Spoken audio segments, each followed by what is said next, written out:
The extraordinary retirement of Romario, the hydrophobic properties of Vaseline, and a weekend treble after a testing week for Sam's patience. All that and more on today's show.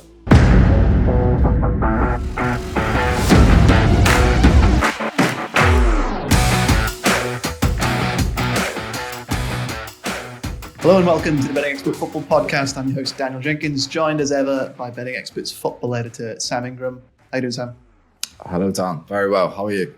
I'm great. A bit of a different one this week for us, recording on a Monday. Yeah, it's a little different. The pod's gone international as well. So Lads on tour, on the road.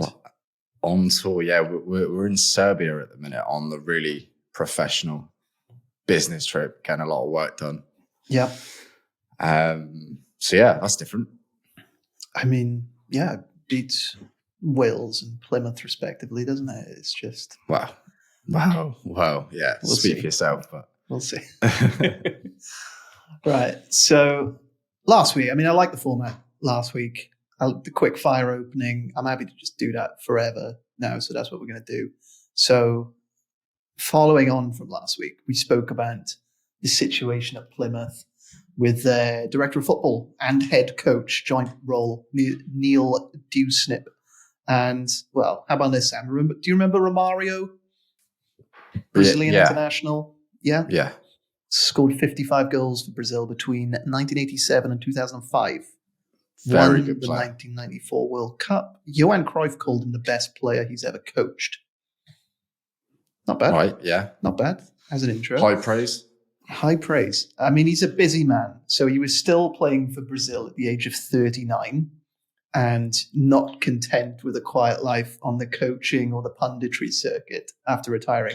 He went on to represent Brazil at the 2005 Beach Football World Cup and then the 2011 Foot Volley World Championship. So that's kind of like beach volleyball with your feet, right? Nice, yeah.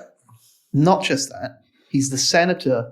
He's a senator in the Brazilian parliament for Rio de Janeiro, has been since 2015. And he's also the club president for American RJ or American FC in Rio, a football club. Okay, right? Busy boy, yeah. Busy boy. The man's 58 years old, and he's going to be swapping his slippers for his football boots once again because he signed up to play for his beloved America FC, who was struggling in a relegation battle. His son also plays for the club, but this isn't, a young kid coming through the ranks. This man is a fully grown man. He's 30 years old, and he's probably thinking about his own retirement, or most people would. But yeah, he's dusting his boots off, and I mean, it makes Neil Dewsnip look like an amateur, really. He can't do director of football and player. Wait. Come on. I thought this was a joke. What, is he actually playing football? He's going to be playing at the age Has he made an appearance yet? I don't think he's made an appearance yet. He's just registered. But Right, okay. So next week we may have something to speak about then if he gets on the pitch. How old is he? 50? 58. Wow. Looks good for his age. Probably fitter than both of us. So, what league is the team he signed up for? Are they in top flight? They're not in the top Or are they flight. a bit lower down? Yeah, they're one of the regional leagues in Brazil. But, I mean, it's still a decent club. It's still like a professional club. 11,000 capacity stadium. He's probably still got a bit about him, He just won't be able to run the channels and that. Just ping it up to him and play off him. Masters football. He could be all right, Yeah, you never know. Play him in the 10. Static 10. Static 10, yeah. Go on, what you got this week? Right, yeah, Nottingham Forest on the weekend will be feeling aggrieved. 3 massive VAR calls, none of which went their way, all of which involved Ashley Young. They're at right back. Speaking of 58-year-olds, yeah. Yeah. So, yeah, basically, they lost the game, Forest. They probably should have been given a penalty or 2. In my eyes, probably just the one. I think that was when so Ashley Young came through the back of, was it Hudson-Odoi? To win the ball inside the penalty box. Now, he does get a touch on the ball, but like you can't go through the man to win the ball. So for me, that was probably the most blatant penalty. I mean, the other instances. Was that the third one or the first one? Yeah, that was the third one. Right. Yeah. The first one was where Ashley Young kicked the back of Gio Reyna. Yeah. I'm not sure there was much in that. I mean, for me, I'm wanting my player to probably stay on his feet and have a dig at goal. But equally, you've seen them given week after week, so I can understand, Forest fans' frustration at that. The middle VAR, the handball. What was it? Was a handball, but his arm, Ashley Young's arm does move, but it kind of moves into a natural position. And like, what do you want him to do? Chop his arm off or something? So I can see why that wasn't given, but I think very close as well. They should have had one of the three, and it was in a massive, massive relegation scrap at the bottom of the Premier League. So big implications. Following on from the game, straight after the game, which I loved, Nottingham Forest tweeted as if they were like a disgruntled fan 10 minutes after the game or so. They tweeted 3 extremely poor decisions, 3 penalties not given, which we simply cannot accept. Fair enough. And then they went on to say, we warned the PGMOL that the VAR system is a Luton fan before the game, but they didn't change him. Our patience has been tested multiple times. NFFC will now consider its options, which I just thought was great, just like airing their dirty laundry right after the game. Obviously, whoever's tweeted that's absolutely fuming. And then I don't know if you've seen it. So Mark Clattenburg, he's now employed by Nottingham Forest. Obviously, used to be a Premier League referee, and then I think he went abroad and did whatever. Gladiators so he is as well. Don't forget Gladiators. Did he? Important history. Yeah. What was he doing on Gladiators? Yeah. Oh, I didn't see that. That's outrageous in itself. So he is Forest's match and performance analyst. So I think basically he's the one that's looking at refereeing decisions. If there's anything that goes against Forest, which is maybe unjust, he gets in touch with the PGMOL. It's a weird role in itself, isn't it? So he released a statement on behalf of Nottingham Forest saying one of these errors would have been bad enough. 3 was a joke, and that is why Nottingham Forest were left feeling victimised after another defeat in which 0 big decisions went their way. So Nottingham Forest, they're going for it, rolling out the big guns, rolling out Clattenburg. Really, really not so happy. And I get it. They probably should have had a penalty. I mean, if I was a Forest fan, probably be fuming. Yeah. Going back to the statement, they're going to consider their options. I mean, what are their options, really? Their options is get on with it, really. Yeah, I think that's kind of the only option, really. What are you going to do? But they've had a few, haven't they? Because I don't think this is the first time Clattenburg's been wheeled out. So there's been a few that's been going against them. Obviously, they've had their points deduction, hit a poor period of form as well. And I suppose if you just put all of that together, fans, the club, people behind the scenes, the decision makers, they're all feeling a little bit frustrated, and I don't blame them. Well, they're just going to have to get on with it, aren't they? Someone who is getting on with it, decent segue, is Jude Bellingham, who scored another late winner for Real Madrid in the El Clasico yesterday evening. The win puts Real Madrid 11 points ahead of Barcelona in the table in Spain. So, Sam, do you have any idea? He scored a few late winners, hasn't he, Bellingham? Do you have any idea what his goals have been worth to Real Madrid this season? In terms of points? Yeah, if you just take away the goals. I feel like I've seen him pop up with a winner multiple times now. So it's got to be 10 plus. 10 plus. 10 plus. 12 points. 12 points. If he hadn't scored all of the goals he scored in La Liga, Real Madrid would be 5 points behind Barcelona in the table. Because he scored the winning goal against them yesterday, so with 2 points. Obviously, Barcelona get that extra point. And then they beat Barcelona 2-1 in the reverse fixture, and he scored both goals. So that would have been a loss, and Barcelona would be 5 points clear if it wasn't for him. So it's what he's doing out there. Going well.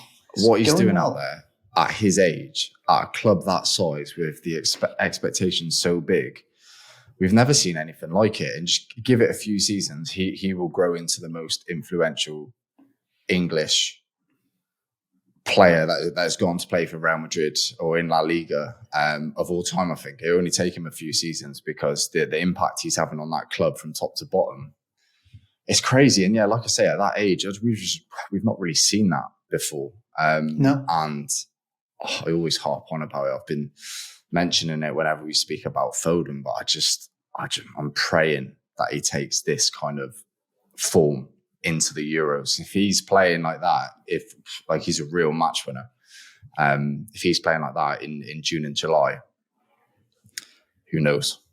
Who knows? Who knows? Right. So another big story this week is FA Cup replays going to be scrapped from next season in what has been a pretty divisive move, I think it's fair to say. So the agreement also states that all FA Cup matches will be played on weekends and that the final is going to be played on the Saturday of the weekend of the Premier League's 37th game week. So it's kind of week before the last week, the penultimate weekend of the season.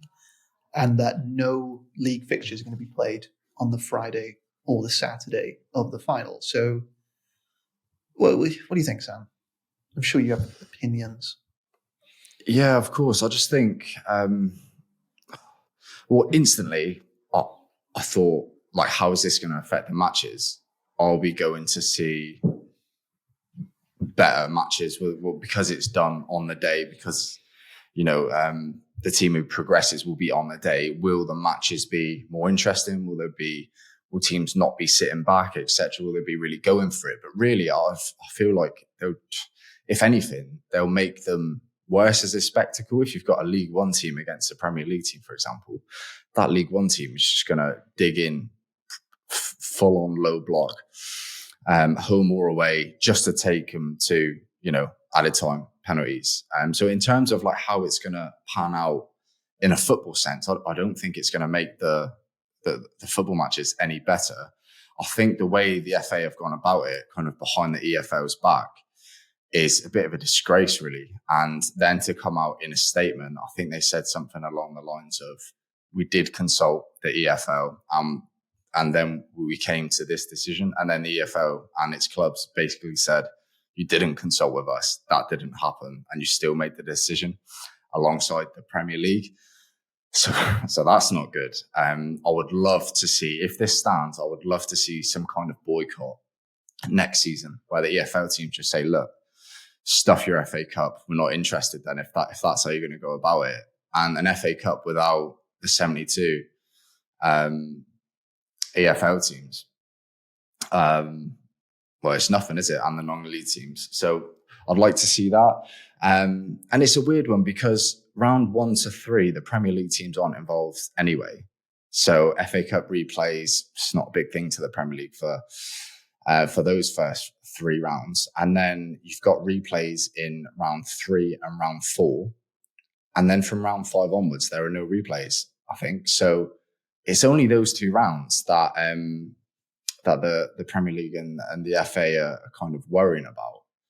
And the rest of the rounds, it's just the EFL club. So surely you would consult the EFL in some capacity and come to some kind of agreement. Maybe FA Cup replays could stand for the first 3 rounds, and then and then round 3 and 4 stand for the first 2 rounds, and then round 3 and 4 they're scrapped or something. I'm sure they could have come to some sort of an agreement, but yeah, the way they've gone about it more than anything is what has really wound people up, obviously, and I'll get it.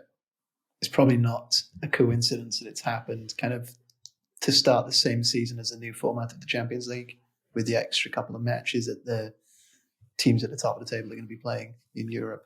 Probably not a coincidence, I don't think. No, but the obviously this is it's quite a mundane subject, isn't it? Scrapping FA Cup replays. But what I really enjoyed from this whole kind of debate was they released a statement, the FA saying what they're saying, they were going to scrap replays, and then club by club started releasing statements basically saying that EFL clubs and non-league clubs basically saying, look, we're totally against this. We don't agree with it, etc., etc. Kettering Town, right? They were one of the first clubs to take a stand against the scrapping of FA Cup replays and how the FA and the Premier League went about it. And the statement they put out on Twitter, I just love it. Like, I'll just read you the first sentence. They said, as the leading goal scorers in the Emirates FA Cup, Kettering Town feels strongly that it is necessary to speak out against the plans to scrap replays from the competition. So I just love that. I didn't know they were leading goal scorers in the FA Cup. That's I don't know, but that's brilliant in itself. I'm guessing that includes all the rounds up to the first round proper. So they scored 912 goals. So I love the fact that they're top scorers in the FA Cup. Brilliant. And then I also love the fact that they felt like it's their duty as, an FA Cup veteran, as leading goal scorers, to be one of the first to release a statement, as if, people were waiting for this. I just thought that was brilliant. They scored 912 goals, put a statement out. Their biggest showpiece win, I think, or one of the biggest at least, was a 16-0 win over Higham YMCI, not A, in 1909. So that's pretty impressive. And whilst we're here, actually, Dan, on the subject of FA Cup thumpings, do you recall the highest scoring FA Cup game in history? So obviously more than 16. Was it recently or? Fairly, yeah. I can't say I do. It was a 26-0 victory by Preston against Hyde in 1887. So not recent. So there's a bit of trivia for you. 26-0. I don't know what was going on that day, but Kettering Town. Brilliant. Love that. Good stuff.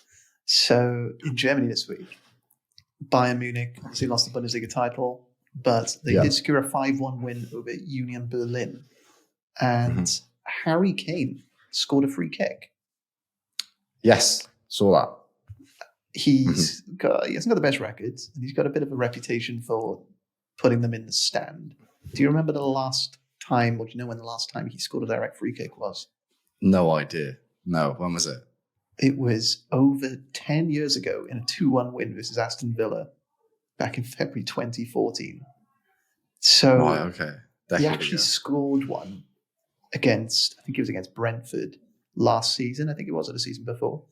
But it wasn't technically a direct free kick because it got laid off to him by one of his Spurs teammates. I can't remember who. But a lot of people were thinking, Harry Kane scored a free kick. No, it doesn't count. Yeah, the free kick on the weekend. Though, I know it's been a decade. I don't want to take anything away from him. I know he loves his goals. But did you see the keeper?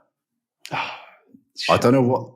He's moving like he's like waist deep in treacle or something, like moving really slowly over to the left-hand side of the goal. Kind of dives into the goal, if I remember correctly. So I'm not sure. Knee height for him for a free kick. It was a weird one. I'm not sure what the keeper was doing, but fair enough. I don't know how he just keeps taking them. I don't know what sort of arrangements he's making with his teammates that he can keep taking them, but not being very successful. Next, Gateshead National League. They've been kicked out of the playoffs by the EFL. So they finished in the last playoff spot in the National League. It's been a tricky season for them in the National League. They lost Mike Williamson in the dugout, who went to MK Dons in League Two and subsequently got them in the playoffs. Really good manager. So he'd have been a massive miss at Gateshead. Been plenty of injuries, lost key players.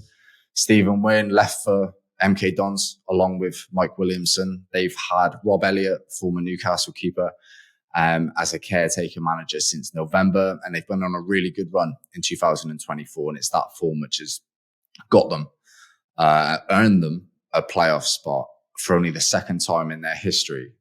Since they got into the playoffs, they have since been stripped of their playoff spot because the local council and the EFL couldn't find an agreement on a lease of the stadium. So to gain access into the EFL, to be an established member of the Football League, a club must have at least a 10-year security of tenure on the stadium. So that National League spot that they've scrapped for so, valiantly all season, it's just been taken away from them because they can't give the EFL what they want in terms of long-term security. I just think that's crap, really. Yeah. Sad end, It really is. Crazy form, especially. I mean, I was looking into it. They've been on, I think since February, they've taken the most points in the league since the start of February. Just to go on a really, really good run at the end of the season, time it right, and then it's just taken away. And all of that, all the, the effort and the adulation of their fans just to be crushed post-season by a decision made in a boardroom somewhere by people who've probably not even watched a Gateshead game. I know that has nothing to do with it, but that also rubbed me up the wrong way. I'm sure they've got their reasons, but the National League have given Altrincham, who finished 4th, a bye into the semi-finals of the National League playoffs. They've just given them a bye, so they don't need to play the first game, the eliminator game. Instead of taking Aldershot, who finished 1 place outside of the playoffs, instead of putting them in instead of Gateshead, to give them a shot, which they probably deserve if 7th is now, out of the picture, if Gateshead in 7th out of the picture. They've just overlooked that. They've not even considered that. Or they may have considered it, but they have ended with just giving, Altrincham a bye, which I don't agree with either. So I think just from top to bottom here, it's just, it's awful to see, really. It's such a long season down there. It's such a scrap. It's such a difficult league to get out with. And with the Football League is, that dangling carrot. Yeah, it's a massive shame.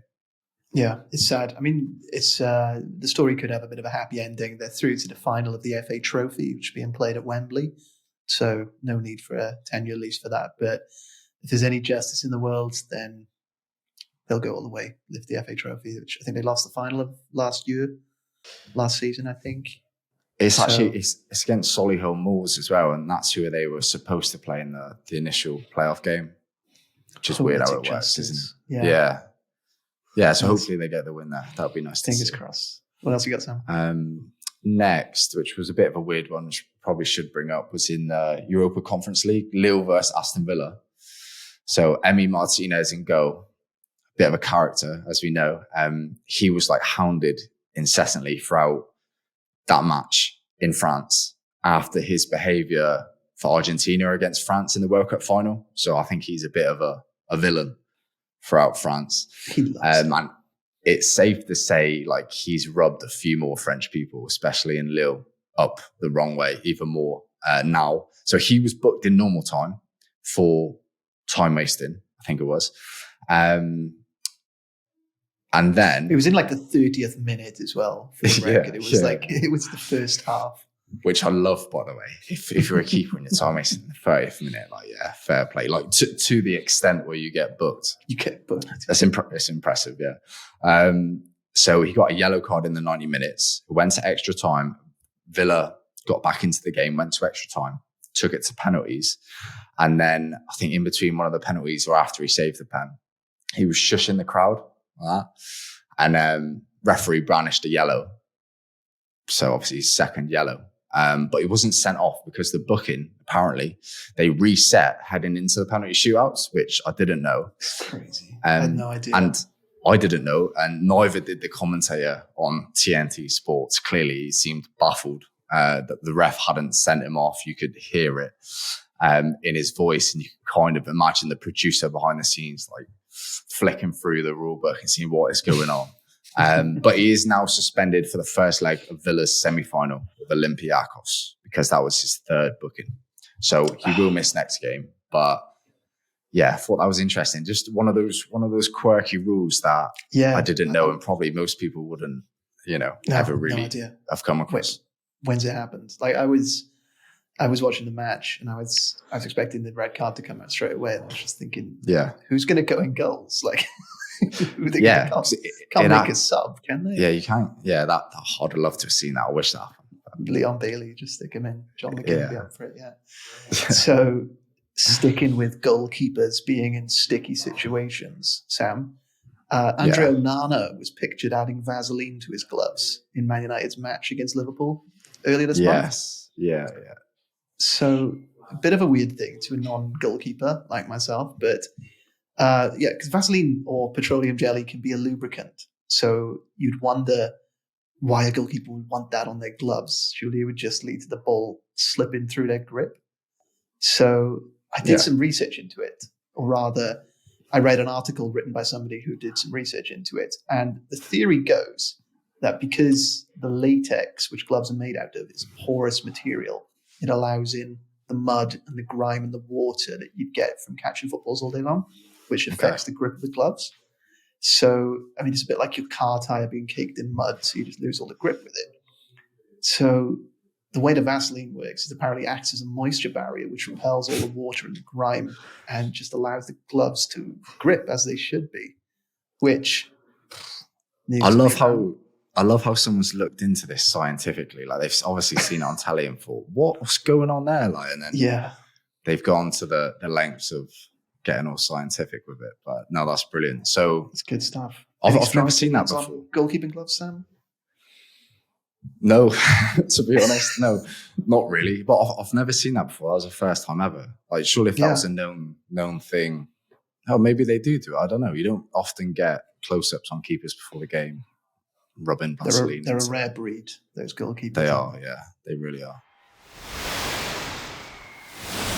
On to the tips, and let's start with last weekend's action, Sam. Not the best, I think it's fair to say. A little bit disappointing. 1 win, 2 losses. Yeah. On the face of it, not great. Obviously, 1 out of 3, not good. However, the Birmingham bet, I was so confident in them getting a result. Yeah. Whilst we were recording on the Wednesday, Rotherham got a new manager. Literally, whilst we were recording the pod, Steve Evans comes in.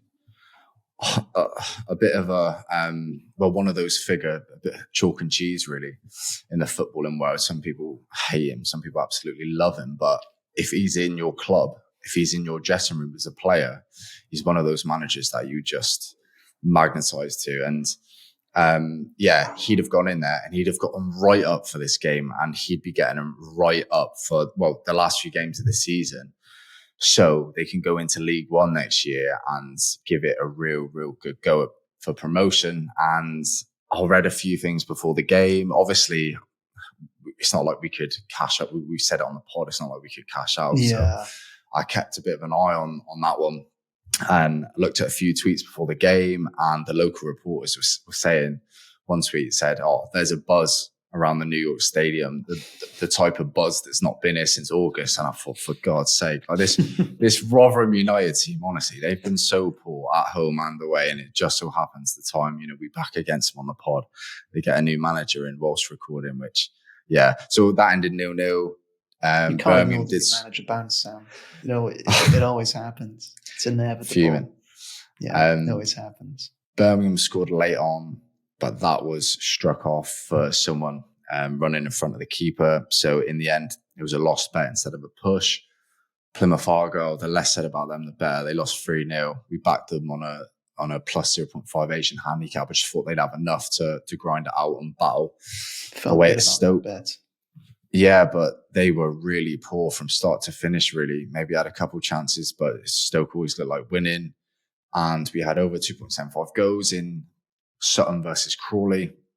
That came in 2-2 pretty comfortably. Crawley had a goal disallowed right at the end of the game, which would have made it 3-2 and which would have relegated Sutton. But that got chalked off too. But yeah, that was fairly comfortable. So 1 out of 3, not great. Maybe Lady Luck and Steve Evans went against us that week. But we've got 3 bets this week, so hopefully we can bounce back. Fingers crossed. So that's a minus 1.07 unit loss last weekend. Takes us to an overall profit since we started the podcast back in February to a profit of plus 2.69 units. So still in the green, but hoping to get things back. I've noticed, Sam, whenever you go on a bad week, you come back fighting. Okay.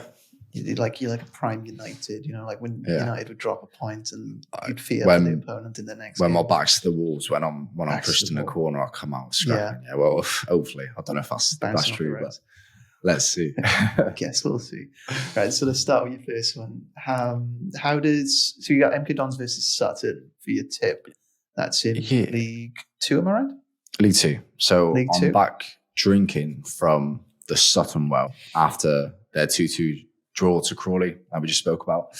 Unfortunately for Sutton, at home, they couldn't hold on to a 2-1 lead that they took in that game. And fortunately for them, Crawley's last-minute goal was struck off, which sees them live another day in the Football League in League 2. Now, this podcast, like we've already said, is being recorded on the Monday. So we don't know the outcome of Colchester versus Doncaster on the Tuesday. If Doncaster lock in their 10th consecutive win in League 2 and they get all 3 points there, then Sutton can still mathematically stay up. So at present, there's 3 points separating Doncaster and Sutton. Going into the final day, that would mean Sutton would have to better Colchester's goal difference. The goal difference between the two right now is currently 7 goals, which sounds a lot. But if Doncaster get the win tomorrow, then obviously that will be whittled down a little bit. And then what Sutton would need to do on the final day is win by, away at MK Dons. It's going to be tricky. They're going to need to win by as many goals as possible and also hope that Colchester loses. So let's say Colchester loses 2-0, Sutton wins like 3-0, depending on the result on Tuesday. I know there's a lot of moving parts here. But really, theoretically, Sutton could stay up. So I think they go into this game gung-ho. They have to win by a few goals. They're the worst team. They're away from home against MK Dons, who are decent, who have locked in playoffs, got nothing to play for now. So, yeah, realistically, I mean, in my eyes, I think Sutton are done. But if they go into Saturday needing a 4-goal swing, for example, then they should go into the match with a gung-ho attitude. And they've been scoring and conceding for fun. And if you look at MK Dons since they locked in the playoff spot, their score lines have been pretty lofty too. 5-3, 4-1, 2-0, 3-3. And they also had 2 5-0s on the bounce at the end of March. And I think both get on the score sheet. So both teams are scoring over 2.5 goals at 2.05. That appeals as well. But just in case, let's say MK Dons edge in front early on in the game and, all hope is lost for Sutton and their performance shows as much, then we can get an MK Dons whitewash or a Sutton whitewash on our side with the over 2.75 goals angle too. MK Dons are not playing for anything in terms of the table, but you can be sure that Mike Williamson will want momentum going into the playoffs, that muscle memory of scoring goals, keeping the ball and knocking it round as they do so well. That will be important to him and the team before the first playoff match kicks off on May the 6th. So that's a fortnight away, a couple of weeks away. And Sutton, let's say Sutton do go, let's say Colchester get the win tomorrow. Sutton might be going into this with nothing to play for. But if that is the case, I still feel the way that they've been playing under Steve Morrison gives them a fighting chance of getting on the score sheet. And as we've seen in plenty of their matches recently, both teams to score and over 2.5 goals has landed in each of their last 6, actually. There is a high chance of them scoring and conceding here. So I like goals, no matter what permutation may rear its head. So yeah, over 2.75 goals, a podcast favourite at 1.90. It's probably the way I'd go down in Milton Keynes. Okay. I mean, as you said, they've broken the 2.5 BTTS and over 2.5 in each of their last 6, but it is more of a recent trend for Sutton looking at the results, and it feels like they're opening their matches up a little bit more in this relegation scrap, whereas looking at the overall season trend, I think just 51% of their matches in the league have gone over 2.5 goals. So are you worried that this is a temporary run for them? And if relegation is, confirmed, for example, we could see a return to old habits and a bit more of a cagey setup from them? Yeah, well, we touched on it last week. I think the new habits and the results and them scoring freely is down to Steve Morrison coming in as head coach later on in the season. So in that respect, I would expect the level of performances to continue. And if they are in a spot, like I said, that where they do need to score, I think they will score. They do need 3 points. I think there's a chance they get 3 points. MK Dons are really, really good League Two outfit, and I'll probably back them to go up through the playoffs. But there is an imbalance there. We spoke about these imbalances last week. Sutton may need to win. MK Dons not so much. So yeah, I just fancy goes from either end because Sutton are susceptible at the back. So I'd expect MK Dons to be able to have enough about them to score at home. Okay. Yeah. How, just sticking with it, how does that midweek match affect the thinking with this bet? Because obviously that Doncaster game with them and Colchester, how's that going to change things with your bet? Yeah, it obviously affects things, but I still think, let's say Sutton are relegated and they got one game left. I still think they'll probably, Steve Morrison will have them drilled, have them set up to just keep playing as they've been playing. And if you look at, MK Dons' recent results, I think it was 5-3 against Harrogate last week.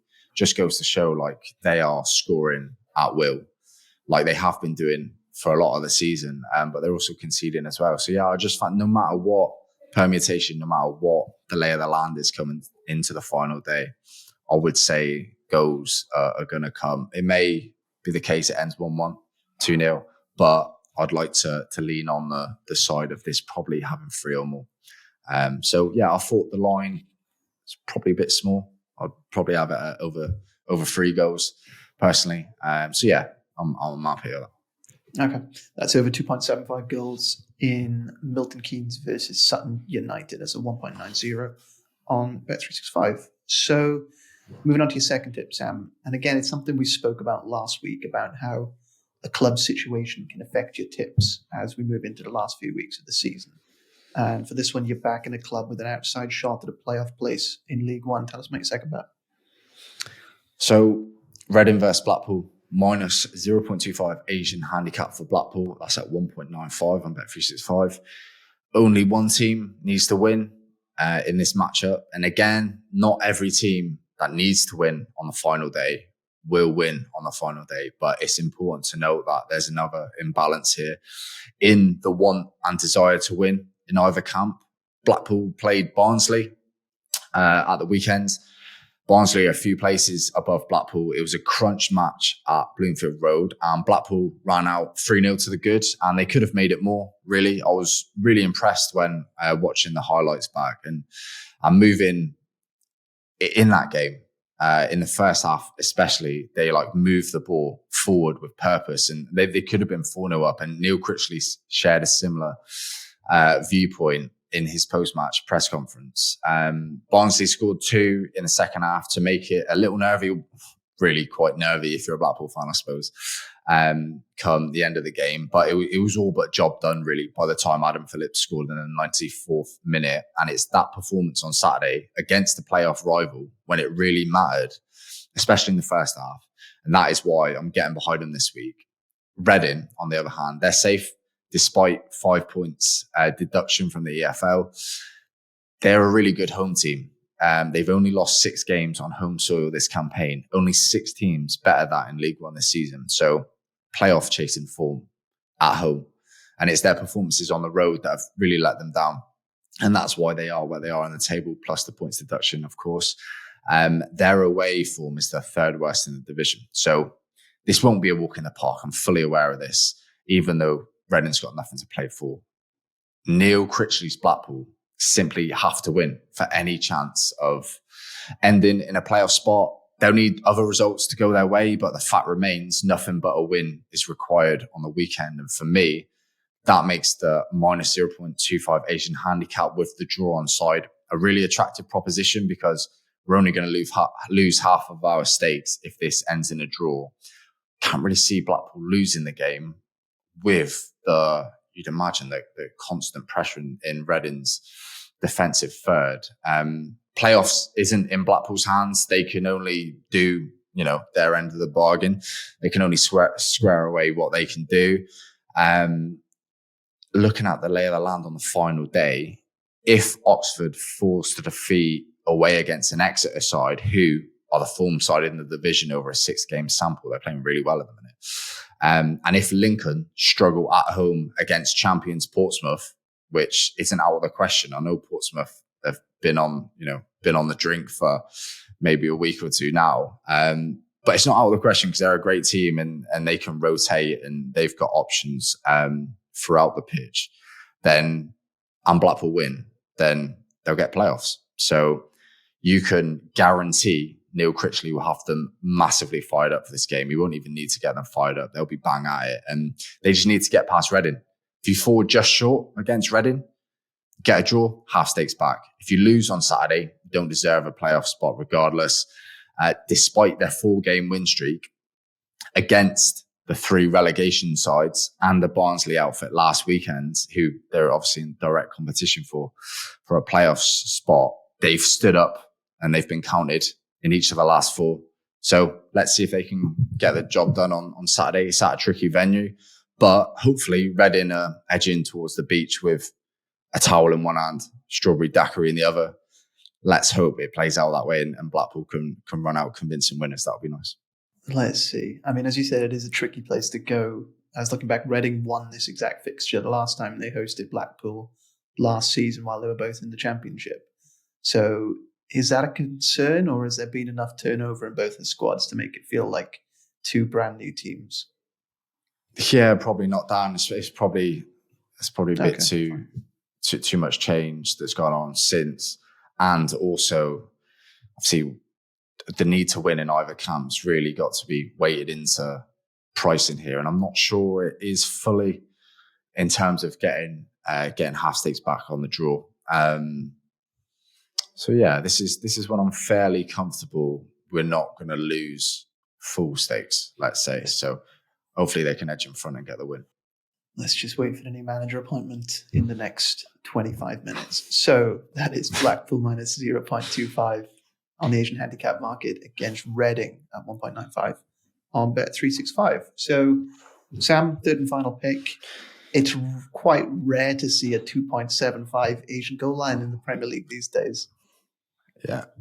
Look, I'm really sorry. I know I keep putting up these, like I said earlier, it's a podcast special, this over 2.75 goals line. But it's a line, it's simply a line I like in these fixtures. We've got an over 2.75 goals line in Fulham versus Crystal Palace at 1.99, just shy of evens. And I just instantly, looking at this fixture, it's on Bet365, instantly my mind went straight to a goals angle. Palace in the last couple of weeks especially beat Liverpool 1-0 at Anfield. Rode their luck a little bit, but not many teams do that at Anfield.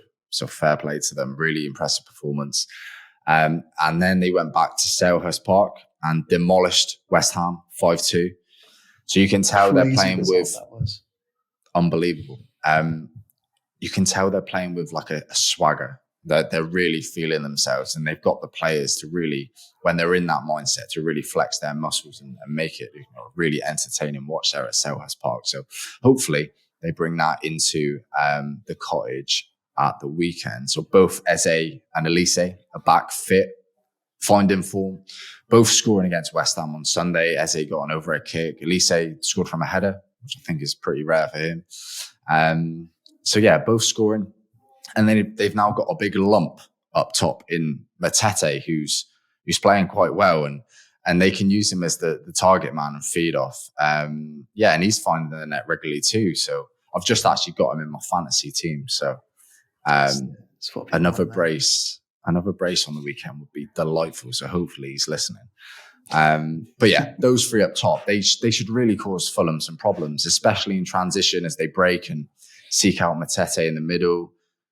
They had the two lads on the wing, or just behind Matete, however you want to look at it. They have the skill set to turn like any 1v1 situation on the wings, or in when they're progressing through the middle or in the final third. They can turn that into very quickly after beating a man a pretty good goal scoring opportunity, especially now as they've got a target man in the box. And both have that final ball as well, which we often see lacking in wide men or ball carriers of that ilk. And that makes me think really that, going off piste a little bit, but both of them at some point, they should attract bids really from league leading clubs, whether that's Premier League or further in Europe elsewhere. Sorry. And yeah, I think Palace will count themselves very lucky if they don't receive any kind of offer for Elise or Eze in the summer. If they get through the summer and they don't receive anything, then they've played a blinder, really. You'd be surprised. Yeah, you would. Especially Elise, I wouldn't be surprised to see him. Any of the top brilliant. Three, really, in the Premier League. Eze too, though. I think that they're as good as each other in my eyes, anyway. And I'd love Eze to go to going off subject tonight, but I'd love to see Eze in the Euro squad. I've said it a few times now. He's just so exciting. Anyway, I'd also like to see them both at Palace next season under a manager clearly not as pragmatic as Roy Hodgson. I think if you keep them fit all season next season, if they're at Palace, I think that transforms Palace into a top half Premier League team with European Conference aspirations. I think they're that good when they're at their free flow and attacking best, when they've got everyone fit. They probably need a few more additions in the summer, maybe in that midfield, just to maybe like fit into Glasner's approach. It's probably, they probably need maybe a couple more signings for Europe. But anyway, stylistically, looking at this match, I think both will be on the front foot, you'd expect, especially Fulham at home and Palace, how they're kind of playing right now. Fulham won't mount any challenge on the European spots now. That ship has sailed. Palace under Glasner, nowhere near relegation. So it's a bit of a free hit for both. Both are playing pretty well. A chance for both teams to go out and express themselves, like Palace did against West Ham, and like Fulham have been doing for the bulk of the season, really, under Marco Silva. So I fancy goes at either end, and we're getting a goal line over 2.75 goes at 1.99. It's one that I think should come in. Yeah. I mean, as I said at the start, it is quite rare to get that 2.75, but there is a reason for it. So Fulham have the second lowest average number of match goals in their home games. That's at 2.88. And Palace have the joint lowest number of average goals in their away games. That's at 2.71. Just going back to that Fulham stat, 2.88. Is that the lowest, did you say, or the second lowest? Second lowest behind Everton. It's mad that 2.88 is the second lowest in the Premier League. Like that's a lot. 2.88 is fine. If we get closer to 3 goals here, it's absolutely fine. But it just shows how many goals there's been in the Premier League this season. In terms of, it's about a couple of weeks ago, it's just exactly.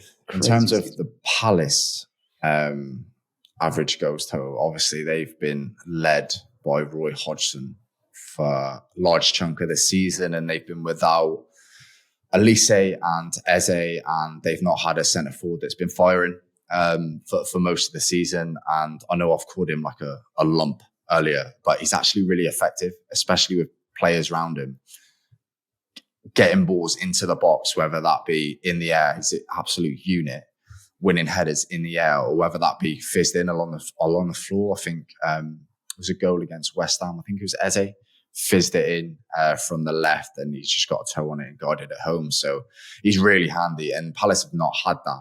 I think they've always like rotated between Edouard, Matete. Just never really found that streak or that run of form. I know Edouard had a run of form. Was it last season or maybe start of this season? Where he looked really handy, but he's kind of petered off. But now Matete is playing really well, and you've got those two lads back on either side. Yeah, I think that changes the dynamic in terms of what the potential average goals scored should be moving forward. So yeah, I'm not too discouraged by those two statistics. Fair enough. So that's Sam's third bet of the week, over 2.75 goals, a pod favourite in Fulham versus Crystal Palace. That's a 1.99 on Bet365. So just to recap the other two for the week, Sam, over 2.75 again. MK Dons versus Sunday Night. You're going to have to stop doing that bet eventually. I know, it's boring, isn't it? I'm really sorry. Anyone listening thinking, oh, this guy is, one trick pony. Do you know how many times you've done it? Do you really want it? Yeah, go on. It's the 9th time. Is it? In 12 episodes. I'm stopping it from that. That's my last over 2.75 ghost bet. It's really boring. I need to spice it up a bit. was going to lose my job. Bookies have put in the line that over 0.75, over 2.75 goals. That's the line for each episode. Look, I'll spice it up next week. You'll see the back of that. Just Promise. wait, Fergie's United. So that's over 2.75 in MK Dons versus Sutton United. That's a 1.90. And then Blackpool minus 0.25 in their game against Reading. That's available at odds of 1.95. Singles, I'm guessing, Sam, and I'm just going to assume you're going to say yes. But because we're recording on a Monday, does that affect your thinking with staking? Are you going to do halves? Are you going to do fulls? Yeah, I was gonna say, it makes it a bit more complicated, but I was gonna say if Colchester avoid defeat on Tuesday, maybe we'll drop the staking down on the MK Dons bet. But I'm just gonna leave it because I do think they're gonna produce goals no matter the outcome on Tuesday. So we'll just leave them at a stake apiece on all three bets. Yeah. So, as ever, if you're going to be using some of Sam's tips from the show, then please gamble responsibly, only betting what you can afford to lose. And if you do have any spare time, please leave us a review on Apple Podcasts or on Spotify, because we are a fairly new podcast and it does help so much with visibility, even if it's just a quick star rating. So let's wrap it up there. Thanks as ever to Sam Ingram. Thank you very much. And thanks from me. We'll be back next week.